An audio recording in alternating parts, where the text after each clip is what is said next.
the current government is like super forward looking. I think our space policy is one of the best space policies in the world.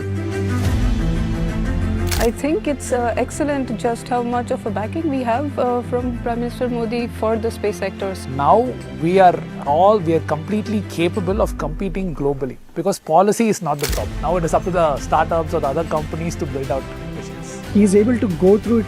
Technology तो ठीक है, आम आदमी के लिए कैसे बना सकते हो?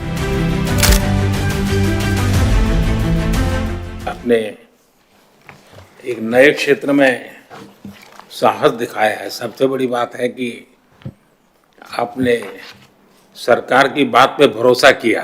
मेरा एक मत रहा कि जो भी हम निर्णय करें हम उसमें कंसिस्टेंट रहे, हम बार बार उसमें बदलाव न करें, ताकि कोई भी रिस्क लेना चाहता है तो उसको भरोसा रहे कि भाई ठीक है, मेरी गलती के कारण कुछ गड़बड़ होगा तो ठीक है, लेकिन कोई मेरा हाथ नहीं छोड़ देगा।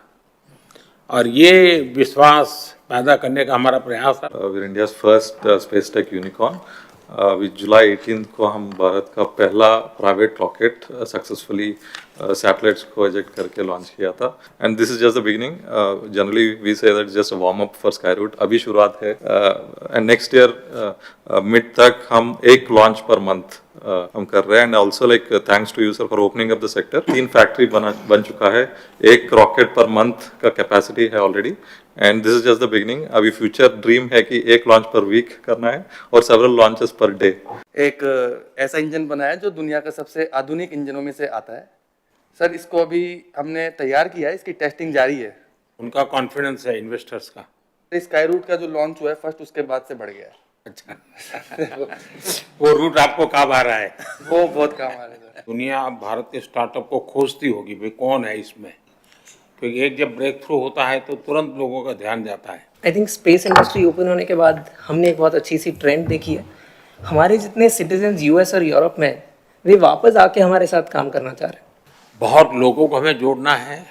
और जैसा मेहता ने कहा कि भी अब विदेश से लोग गए हुए वापस आ रहे हैं, मैं समझता हूं कि हमें ऐसा एक ऑरा खड़ा कर देना चाहिए कि इस फील्ड में दुनिया भर के लोगों को एक जिंदगी बनानी है तो हिंदुस्तान जाओ, भारत की कोई स्टार्टअप से जुड़ जाओ, भारत की कोई स्पेस एजेंसी से जुड़ जाओ। मैं पक्का मानता हूं जी, पूरा टैलेंट पूल जो है एक मैग्नेट की तरह आपके कारण हम खींच सकते हैं और वो हमारी एक बहुत बड़ी ताकत बन सकता है। हमारा विजन है कि नेक्स्ट 18 मंथ्स में हम ग्लोबल ग्राउंड स्टेशन नेटवर्क लगाना चाहते हैं। हम जो सैटेलाइट्स का इंजन होता है, जो सैटेलाइट को एक जगह से दूसरा जगह ले जाता है स्पेस में, 5 साल या 15 साल तक ले जाता है सैटेलाइट्स को, वो इंजन्स बनाते हैं सर। ग्लोबली बहुत अच्छा ट्रैक्शन मिला है। एंड ये भी आपका एफर्ट भी इसमें बहुत है सर कि इंडिया का कंपनीज अभी एक्सपोर्ट करने के लिए